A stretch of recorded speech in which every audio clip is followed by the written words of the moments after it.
Your wise counsel, calming demeanor, and support during stressful decision times was greatly appreciated. I also appreciated your friendly face and words during the period I was working out of state and struggling to attend the state rules interpretation meetings in unfamiliar locations. As far as swimming memories are concerned, I'm always remembering our lunches with Bob Albright, driving a carload of officials during the breaks at the Central District meets. I won't forget the look on your face when we rolled down your window to talk to the girl washing her car in German Village, or the look on your face when he opened his glove compartment when the police were delaying our return to the meet as he thought we were going to be late. Don't really understand that. Well, Dad thought they were going to be late. Who did? Albright. He had a gun in his glove compartment. And I'm sitting in the front seat. I thought, oh, geez, we're all dead. Or in jail. No, stop, Chip, for a second, Chip, because first of all, with the girl washing her car, and she's holding this hose, and he puts down the window on Dad's side, and he's making some crack about... Some nasty remark. About you. He can wash her. You can wash my car anytime or something like that. Oh, God, Bob. She's sitting there with a hose. I thoroughly thought I was going to get soaked. Yeah. I also remember a lot of good times at the state meets in Canton and dinners at Tim. We, Joyce and I, will also remember our visits with you and Beth parties at Peg Readers, preseason and after district, and our dinner at Brio at Easton.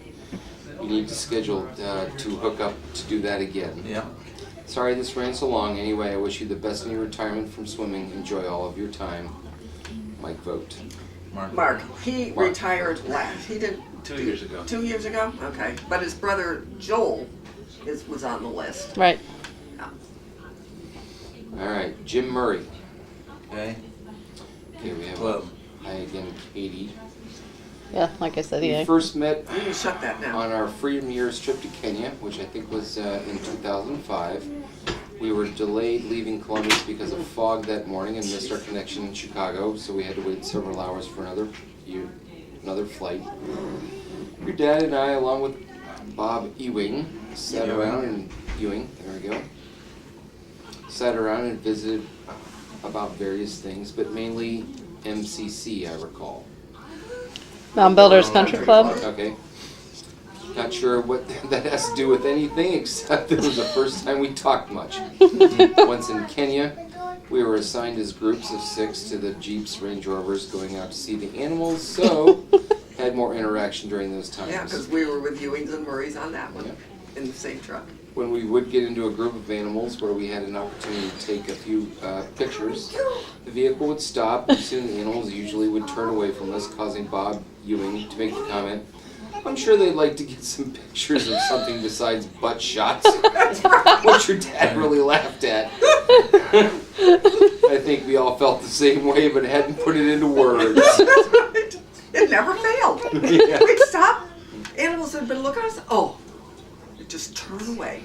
Anyway. No face shots. On this last trip to Peru, your dad was pretty fortunate that he didn't hurt himself several days earlier at breakfast. That's right. We came into the room and didn't see the one step down. Yeah. Floors were dark and it was sort of hard to keep the step down, but anyway, he also fell that morning and my mom said he did bruise his arm, but luckily nothing was broken. Oh, jeez. And we kept it quiet. Uh-huh. The day he fell and broke his shoulder, I wasn't very close to him and not looking directly at him, so all we saw was him just after he hit the pavement, which he was very fortunate he wasn't just a few inches closer to the base of the portable bar barricades. I think that's what I did hit. Oh, because his head was just a few inches away from an angle iron base piece. Anyway, all that said, I don't know what caused him to fall, but gawking at the girls seemed a good reason not to have seen a single step. All those cute little teeny boppers. Teeny bopper.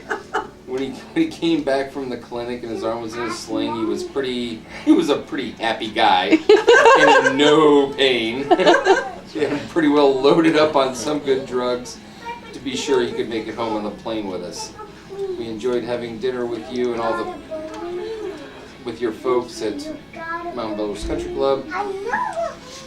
always things to talk about and compare notes on. Hopefully the above trivia will be of some use to your project. Tell your folks hi for us, and we look forward to seeing them after we get home, Jim Murray. I think they're in Florida, Naples right now. Could be. They go a bunch. Yeah. They had just gone to Colombia or something, and then they had gotten back to Florida when they responded and saying they're spending time in Naples. This one's from Jeff Travis. Okay. As far as your dad goes, oddly enough, I don't have many clear memories, but I do remember Southern Comfort and Cleveland Browns season tickets. I also remember the Christmas through pictures on Sydenham Road and the red Christmas pajamas that everyone had to wear. I vaguely remember thinking your dad having everything it took to be a jolly old Santa Claus except the white beard.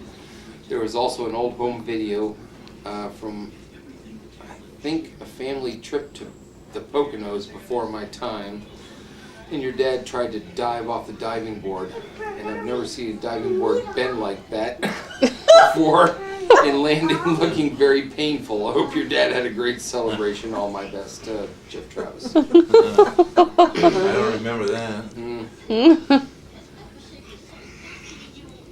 This is from Harriet. So sorry I couldn't get back to you.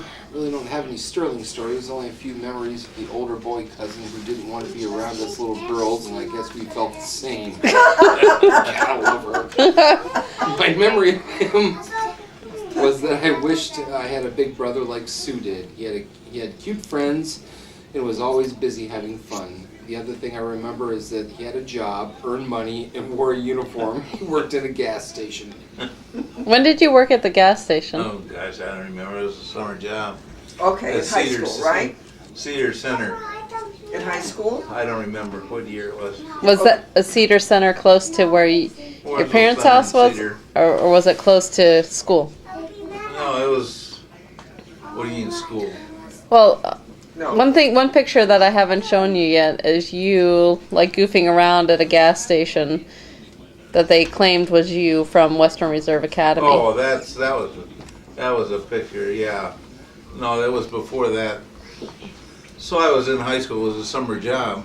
For one summer. Yeah. Okay. But that was a real job. Okay. And then you worked 2 summers But that was in college.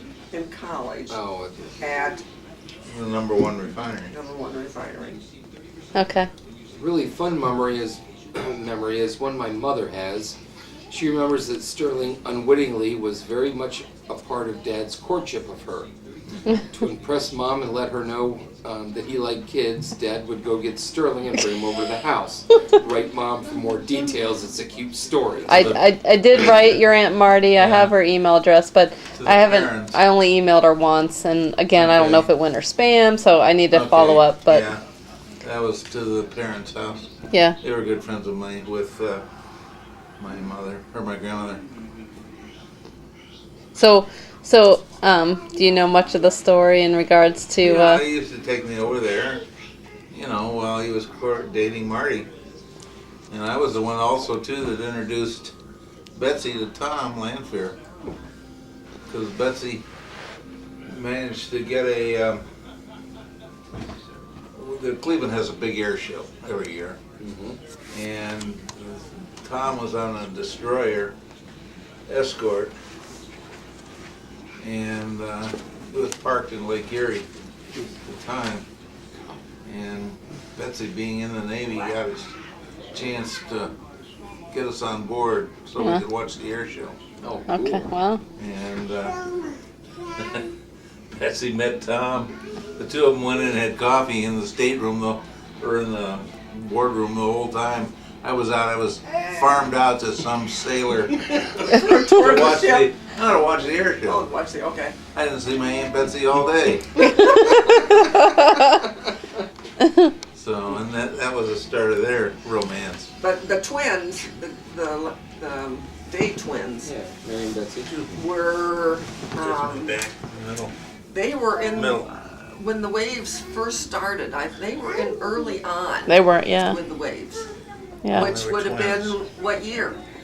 Well, Your years. 40s. I think I have seen pictures of them back in the day when they were in the waves. Yeah. So mid-40s, you think, or early No, 40s? this was early 40s. Early 40s. Just dig.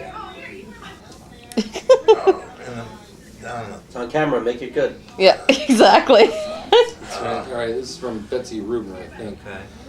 I've known Sterling my whole life. That would be 60-some years. Yeah. Sterling was grown and gone by the time the Rubner clan were up and coming. We knew him as Uncle Junior. When Uncle Junior got married, I remember thinking that he did pretty well for himself. Judging from the kids and grandkids, I think I was right. And I believe this is from Bob Oido. The entire Apthorp family is, have been and always will be our very close friends and family. God has blessed us with his friendship. Your father and I were blessed to have been there to share many fun and unusual events during the past 35 years. The love that you have demonstrated for both your mom and dad is most commendable. This is Kate. Please keep Judy in your prayers. She is in precious hands of God. When he said that. This was before she. Right. This Oh, was yeah. after she had gone into Riverside and Okay. before any diagnosis. Okay. Yeah. RP is Ryan Patterson. Yes. Alright. My favorite memory of your dad is eating pork loin, then a tin roof Sundays when I was at college at Denison.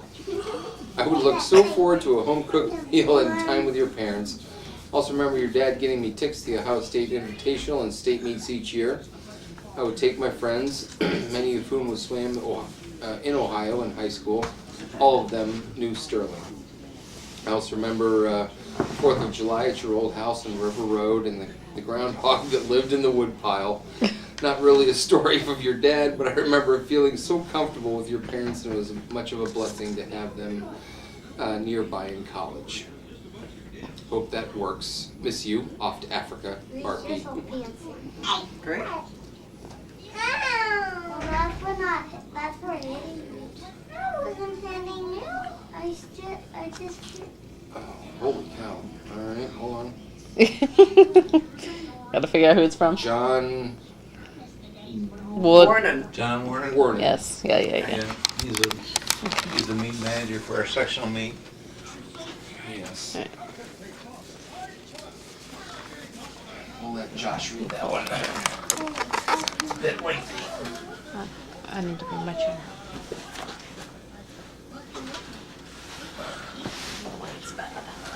Mom, Yes. to Josh. Well, no, it's the dad. It's always a dad. Oh, it's the dad. Well, Chip, I want you in it too. Sit down. I'll be there. I just. Alright. Thanks for the reminder, Katie. I saw Sterling yesterday at my sectional meet, and it was bittersweet for me. Like so many Central Ohio swim coaches, I remember Sterling officiating meets when I was a high school swimmer for the academy back in the 70s. He was one of the nice ones who nicely explained what was wrong if there were any DQs. I coached since 1984-85, and in those 27 years I've come to appreciate Sterling's expertise, humor, and passion for swimming coaches, and especially swimmers. We have been lucky to have Sterling's steady leadership and tutelage leading our officials for so long. Back in my swimming days, I recall hearing from my coach, Lou Schultz, that Sterling was one of the small handful of big-time officials in Central Ohio. He explained that Sterling had refereed all over, all sorts of levels. As we all know, Ohio is the top swimming state, and Sterling is one of those who has helped keep it in front. One of the highlights of the swimming year was heading to Peggy Reeder's house after the district swim meet for the officials' party. Sterling was a mainstay at those social business events. Whether laughing and giggling about a coach's antics or feeling bad about a DQ, Sterling was one of the most fun. In the early 90s, I heard some of the younger officials bitching and moaning that the old guard officials were hogging all the plum jobs at the sectional, district, and state meet. I asked one of these younger officials to be a stroke and turn judge at the academy sectional meet. He asked to be the referee, but I said that was Sterling's job. I sure wasn't going to demote one of the top officials in the state.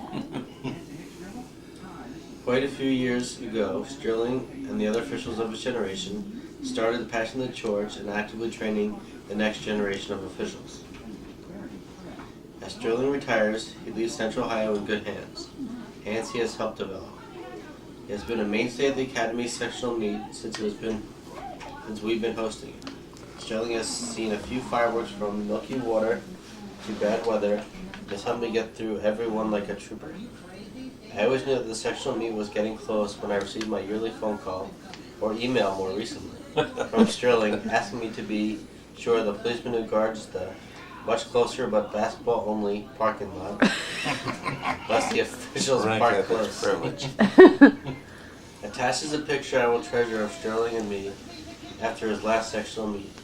If he ever wants to come out of retirement, I'd happily tell the policeman to let Sterling right on through. I guarantee he can park close if he'll come back. And some of these pictures, like, we'll go through also tonight. Yeah, That, John. P.S. Oh. I just figured it out as I was doing the sectional meet paperwork and recording Sterling's pay. Sterling was in the officiating business for the big bucks, driving from Licking County to Academy to arrive at 8 a.m. and leaving the pool at 8 p.m. Sterling earned a last paycheck for me of $70, just under $6 an hour. That will pay for a lot of retirement. That's great. yeah. So he did attach a nice picture of the two of you. That's how I remember it taking. Yeah. Because John's is just director of admissions for Columbus Academy. So I'm happy to do more And reading. he took if over for somebody Lou wants- Schultz, who they seem to follow. I'm happy to do more reading if somebody wants to record. Okay.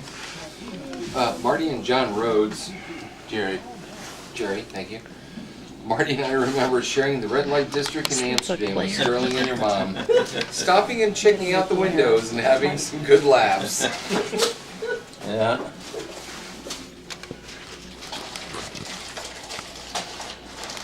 Want me to do some reading? Yeah, because I think, this is good. Anybody want water? Okay. Anything?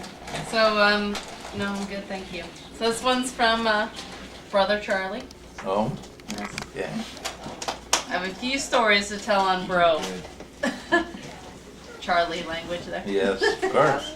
Because there is 11 years difference in our ages, I never really spent a great deal of time as brothers closer in age usually do. However, I have some memorable tales to tell. This is my favorite. Number one, when I was in elementary school, Sterling was in the National Guard Active Reserves. This was because he stayed out of Dartmouth for a semester, I believe due to knee injury. One day I remember him in our study at Sydenham doing some sewing on a shirt. Hard to believe he could possess that kind of talent, huh? I asked him what he was doing, and he said he needed a shirt for reserve duty. When he finished putting on his name over the pocket and his private stripe on his sleeve, U.S. Army patch over the other pocket, and his unit's patch on the shoulder, he asked me to try it on and make sure everything was on correctly. When he uttered his approval, he said it was mine. Because I was always playing Army with my friends, this was the neatest thing I'd ever received. I felt really proud of Sterling. Mom called the principal of my school, Mrs. Alice Van Duzen, Yeah. and asked her if I could wear the shirt to school one day. She gave Mom her approval, and I wore it with pride to school. Wow. I don't remember that. Yeah. Yeah, So number two, Okay. Andy Kreider was a friend of Sterling's at Western Reserve Academy and a very good wrestler. When Andy came over to spend the night one night, we would wrestle because I loved the sport. The next morning, the boys were rather rowdy, and I wanted to join in on the fun. But Sterling wouldn't have anything to do with that. When I wouldn't take no for an answer, Sterling slammed the door and my fingers got caught. Oh, jeez. I was young enough that my fingers did not break, but sure hurt like hell. I guess my screaming convinced him to open the door. I remember Susan closing her door on Queenston Road, closing her fingers on her car door. Yeah.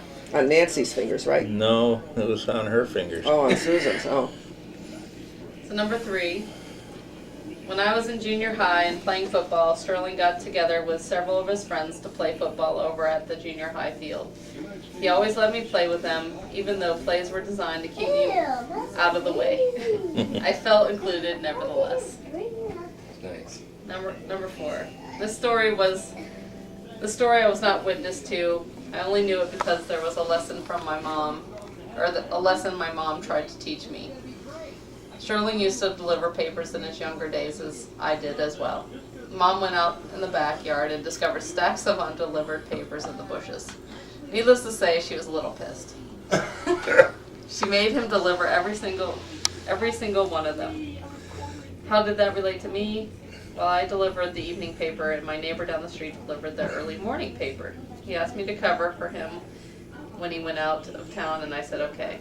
The problem was that I caught him delivering the stack of papers to my house one morning around dark 30. Seeing that I refused to deliver the papers, my mom told me the story of Sterling to teach me that I had a responsibility to honor my commitment, no matter what had happened or what the circumstances were. I delivered the papers as Sterling did.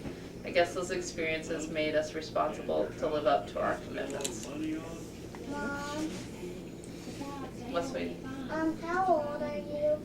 I am 37. Number 5. My grandmother Day had a boarder who was an Air Force pilot. Sterling was rather inquisitive about him bringing home his parachute. Oh, yeah. While observing the bundle, he pulled the ripcord and there was silk all over the place, much to his surprise. Yep. I mean, Guilty. was it packed so tightly that it would just Oh, yeah, explode? Yes. Because And that's, they're Really supposed opens to up. do. They're well, I know they're supposed to do supposed to it. do that, but I don't know how it It works. did exactly what it was supposed to do. Oh gosh. Yeah, so he said, I hope this helps putting together his memories. Love, Charlie. Yeah. Charlie did a nice job of thinking about some stuff. I'm giving a lot Let of me add something to that. My mother also had roomers. Now, your mother had one roomer. I think my And mother my had, grandmother. or your grandmother, I meant, had one roomer, and he was there for years. Oh, Mr. McCall, yeah. My grandmother, Kemp, had 2 roomers that I Hey, recall. is our She had a bed being torn 3-bedroom apart? house. What? Our bed being torn apart? But anyway, you know, these widows, that was, you know, a little additional income. Yeah. And I'm sure today that if, like, you know, if look, maybe somebody in Chip's situation, that when you were in Dish, if you didn't have your buddies at that house, that probably would have been an ideal situation for you to find some little old lady that had a bedroom that you could rent for minimal amount of money. They don't do it anymore. Well, our house. Oh, you'd be No, our surprised. house was like designed for. A lot of houses in Wash Park actually were designed to accommodate people in service, Mhm. with the little rooms and things like that. So. Yeah. All right, so this is from Dan Crawford. Okay. Dan, you He swam for that. swam. Mhm. He was in Jeff Rogers' class. So That he was said, all. "What a wonderful present for a wonderful man. Thank you for including me for this tribute. Where to begin? Late August 1967. I was all set and enrolled at Bishop Watterson High School with 3 days left before school started. Went to my dad and told him that I wanted to go to Worthington. Dad asked for my reasons for public school over Catholic school. He was satisfied with my reasons and enrolled me at Worthington. One main reason was that Worthington had a swim team and Watterson did not. So in October/November 1967, this scared little freshman got the nerve to try out for the swim team. Tryouts were held at Columbus Swim Center. That was the very first time I met Coach Apthorp. He really scared the devil out of me. I remember before we got in the water, he told all of us that he would have to cut about 30 swimmers, and there were about 50 trying out. We had to tell Coach what our best strokes were. When he came to me, I told him 3. He wrote it down and started to move on. When I blurted out, but I can swim all 4. I really wanted on the team. I could swim all 4, but never swam all together, as in the IM. He gave me a, we'll see look. He dove too. Did he really? Yep. Go ahead. After warm-ups, Coach started calling boys up to swim, and I waited and waited and waited, and finally told me he was waiting for the IMer to show, a senior. Well, I wanted to throw up. I had to go up against the senior. The senior showed up, and it was my turn to race. We got up on the blocks, and off we went, swimming at 100 IM. The senior beat me by about a length and a half. I thought I was a goner. Coach put out the roster, and lo and behold, I made it. I eventually beat the senior later that season at a dual meet in at Mansfield, Malabar. Oh, neat. A meet that we should have, a meet that we should have lost. Coach was not a happy coach. He sternly lectured us on the bus and then turned to that senior and said, "You even let a freshman beat you." I received my first of 4 letters that season. He was my coach all 4 years, from 67 to 71. He was fair and even-handed. Other than my dad, Coach is one of the most honest and decent men I have ever met. During practice, this is my favorite part, Piper and Reese, enough. Enough. During practice, Coach would always bounce a tennis ball. If that ball wasn't bouncing on the side of the pool, it was bouncing off of the head of a swimmer goofing off. One practice, there were 2 goofing off, and he got them both with 1 throw. Now, I've been a high school swimming official for nearly 36 years. It has only been in the last few years that would call Coach by his first name. I had so much respect for this man, I thought it would be disrespectful of me to call him anything but Coach. At swim meets, he would tell other officials that I swam for him at Worthington, and he could put me in any event, do it legally. And he would say, "All I need is 1 point from you in this event." He would proceed to tell the other officials that I did what I was instructed to do. At one meet in Newark, we needed a diver. Knowing I was a summer diver, he made me dive. Reese and Piper, enough please. At a meet my junior year, there was not enough judges for diving. He turned to me and said, "You're judging." "But Coach, I never..." Well, the first score I put up, he came over chuckling and quietly told me to turn my flashcard around so that the score table could see my score instead of me looking at it. Respect was a 2-way street with him. He respected his swimmers and the swimmers respected him. He was fair and even-handed with all of us. He did nothing out of spite. Well, maybe the 25-yard butterfly wind sprints. But all he asked of his team and of myself, to give your all and do your best. That's a nice one. I could go on and on. This is from Dan Crawford. No, Dan Crawford, actually, sorry. But I'm already long-winded. Must be the fly wind sprints. Bottom line, Sterling is and will always be a champion in my book. A man of honor and dignity. It is my honor for me to call him coach, mentor, friend. Happy birthday, Coach. Nice. Dan Crawford, Worthington class of 1971, and high school swimming official. Yep. So, He's president of our coaches association too. We're our swimming officials. So. Piper and Reese, are you watching your show? Yeah. No. Shh. You can lay down and go to sleep. Quiet, please. Okay. This is from Pat Rogers. Okay. I've known Sterling for 50 years. I sure don't have any funny stories, as we've lived miles apart for many years. I do remember when your family was in Vero Beach and Sterling amused you kids and also mine and me with crazy swimming pool antics.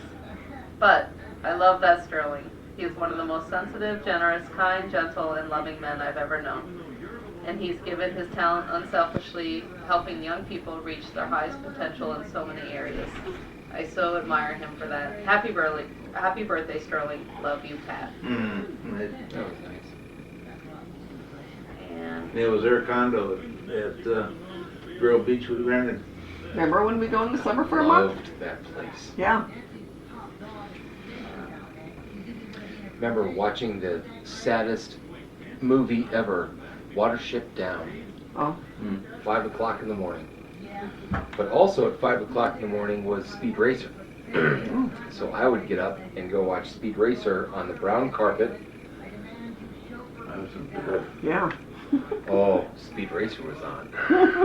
Jeez. Love Speed Racer. No wonder you were ready for a nap in the afternoon.